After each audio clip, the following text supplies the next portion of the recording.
और फिर कई बार ऐसा होता है कि काम भी आपसे जब नहीं होगा, जो कि आप ठीक से कर रहे थे, और जब वह जैसे आप काम करना चाहते थे, जब आपका मन नहीं लगेगा, तो काम तो फिर भी बढ़ता जाएगा और ओवरलोड हो जाएगा। और जब ओवरलोड होगा तो एक स्ट्रेस घेर लेगा, एक प्रेशर घेर लेगा, एक दबाव बनेगा, और उस दबाव में हम बिल्कुल और सुकड़ते चले जाते हैं।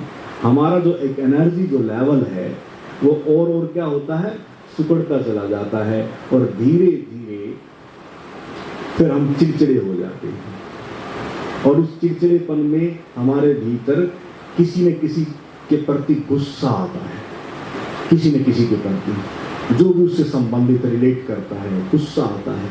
फिर गुस्से के साथ साथ हम ईर्ष्या करने लगते हैं, हम द्वेष में चले जाते हैं, और जैसे जैसे ईर्ष्या द्वेष में हम जाते हैं तो हम और एक नेगेटिविटी के चारों तरफ इर्द गिर्द घूमने लगते हैं। यानी कि आपका सूक्ष्म जो मन है वो कैसे कैसे हमें नेगेटिव करता चला जाता है, और जब उसकी गिरफ्त में जब हम पहुंच जाते हैं तो उससे बाहर निकलने के लिए फिर मनस्वैद्य आजकल आपको दवाइयाँ देते हैं, और फिर साथ साथ में दवाइयों के साथ साथ क्या कहते हैं कि आपको योगा करना चाहिए, फिर कहेंगे कि आपको मेडिटेशन करना चाहिए, आपको सुबह की सैर करनी चाहिए, आपको जंक फूड जो आप खाते हैं उल्टा सीधा वो खाना कम करना पड़ेगा, है ना। ऐसे ही तो बोलते हैं कि भाई जो इस तरह के खाने पे थोड़ा ध्यान देना पड़ेगा, खाने में सुधार करना पड़ेगा। वो देखो अब कमाल है, खाना और मन, क्या मतलब इसका। लेकिन पहले के लोग कहते थे कि जैसा अन्न वैसा मन, बोलते थे ना ऐसा। तो इसलिए अब वो डॉक्टर जो आपको योगा के लिए भी बोल रहे हैं, मेडिटेशन के लिए भी बोल रहे हैं, आपके खाने के लिए भी बोल रहे हैं, आपको बता रहे हैं, अब उन पर तो हम बहुत जल्दी विश्वास कर लेते हैं। और जब यहाँ बैठकर हम जब कुछ संदेश देते हैं तो किसी का ध्यान नहीं जाता, न किसी को कोई मतलब होता है ना। कमाल की बात। और सदियों से, ध्यान दो थोड़ा सा, सदियों से आचार्य, ऋषि, मुनि, अवतारी पुरुष आपको सबको चेताते आ रहे हैं। देखो कब भगवान बुद्ध हुए, 2500 वर्ष पहले वो मनस्वैद्य तो थे। उन्होंने जो भी इलाज किया है, उन्होंने किस चीज का इलाज किया, मन का। उन्होंने देखा कि जीवन दुख है। अब दुख कहाँ महसूस होता है, शरीर पे कहीं दिखता है, थोड़ा देखिए, अंदर ही तो दुख महसूस होता है ना। तो वो कहते हैं कि दुख का कारण भी है। अब आप थोड़ा गौर करें, दुख का कारण आपको चारों तरफ नजर आएगा, डंग डंग पे नजर आएगा। तो फिर कहते हैं बुद्ध की दुख के दूर होने की संभावना भी है, आशा भी है, उम्मीद भी है। अब आप ये बताएं, चलो ठीक है जीवन दुख है, लगता है दुख का कारण भी है, चलो ठीक है, कारण बहुत हैं, दुनिया भर के हमने अभी लिए हैं कारणों को। अब क्या आपको लगता है कि दुख के दूर होने की संभावना है? कितनों को लगता है कि सब चीजों की संभावना की दुख से हम विदा कर सकते हैं? हाथ खड़ा कर सकते हैं? सबको उम्मीद, आशा है। और मैं कहता हूं कि दुख का उपाय भी है, ध्यान देना। अब मैं क्या कह रहा हूं, बुद्ध ने क्या कहा कि दुख का उपाय है। चौथा आर्य सत्य क्या है? दुख का उपाय है। और जहां दुख ना हो फिर जीवन कैसा होगा, एक बार सोचो। जब दुख ना हो तो क्या और थिंकिंग जो विचार है क्या करेंगे, आपका कुछ बिगाड़ पाएंगे? थोड़ा गौर करें। जो एंजाइटी, जो घबराहट है, जो आप भयभीत हैं, जो आपकी श्वास फूलती है, जो आपका हार्ट में दिक्कत है, या जो भी आपको उस समय जो दिक्कत हो रही है, वो सब चीजें अपने आप से सब विदा होती जाएंगी। जैसे ही दुख का उपाय होगा, समझो कि सब चीजों का समस्या जो भी हमारे मन से जुड़ी हुई हैं उनका सबका स्वाहा हो जाएगा। इसलिए साथियों, मित्रों, अब ध्यान देना, बुद्ध ने 4 आर्य सत्य गिनवाए, लेकिन दुख के उपाय का उन्होंने एक अष्टांग मार्ग दिया।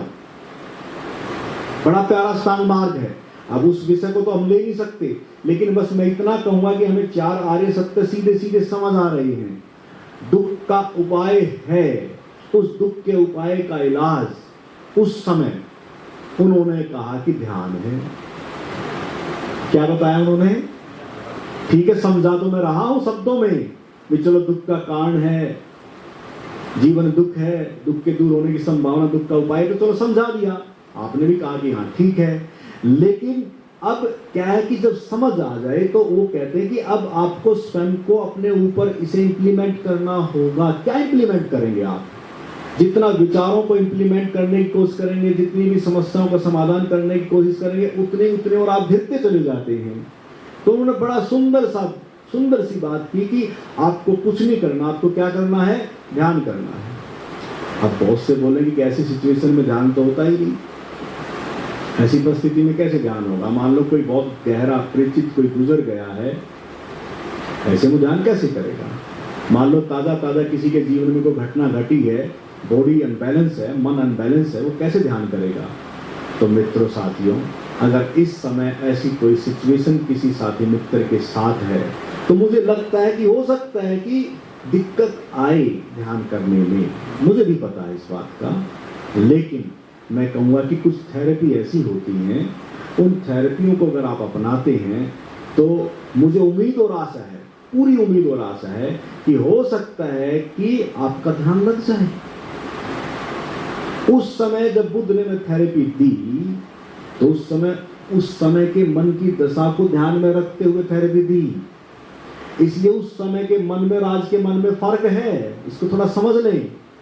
उस समय जो मन था और अब के मन में यानी कि कितना परिवर्तन आ गया है। इसलिए कहते हैं कि सब परिवर्तनशील है, ध्यान दें। जैसे शरीर आपका परिवर्तनशील है, शरीर बदलता रहता है ना, बच्चा है फिर जवान है फिर बूढ़ा होता है, ऐसे ही हमारा मन कभी कुछ था, कभी कुछ है और कभी कुछ और हो जाता है। इसलिए एक जो बुद्ध की आपने घटना घटनी होगी, डाकोंगुली मार की, एक जीवन वो था, लेकिन एक दीक्षा के बाद जीवन परिवर्तित हो गया, सब बदल गया। इसका मतलब एनर्जी कहाँ जा रही थी और कहाँ मूवेबल हो गई, इसका मतलब मन की दशा कहाँ थी और फिर मन की दशा कहाँ बदल गई।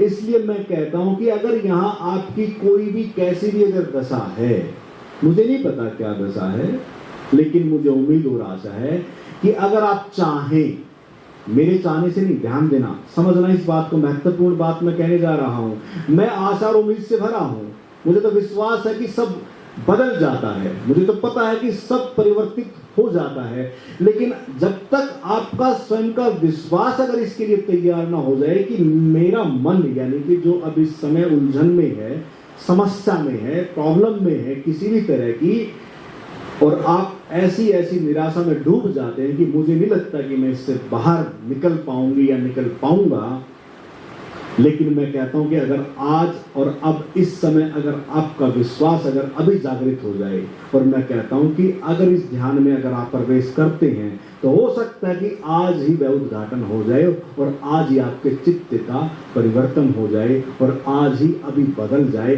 और एक दिशा आपको मिले, और ऐसी दिशा मिले कि हो सकता है कि वो अपने लिए तो स्वयं को ठीक करने के लिए हम यहाँ तक पहुंचे हैं, लेकिन मुझे उम्मीद और आशा है कि आपकी ही दिशा औरों को भी दिशा सूचक और एक दिशा देने वाले आप भी बन सकते हैं। इसलिए साथियों मित्रों, अब हम इस ध्यान की ओर बढ़ेंगे और ये ध्यान बहुत महत्वपूर्ण ध्यान है। इसलिए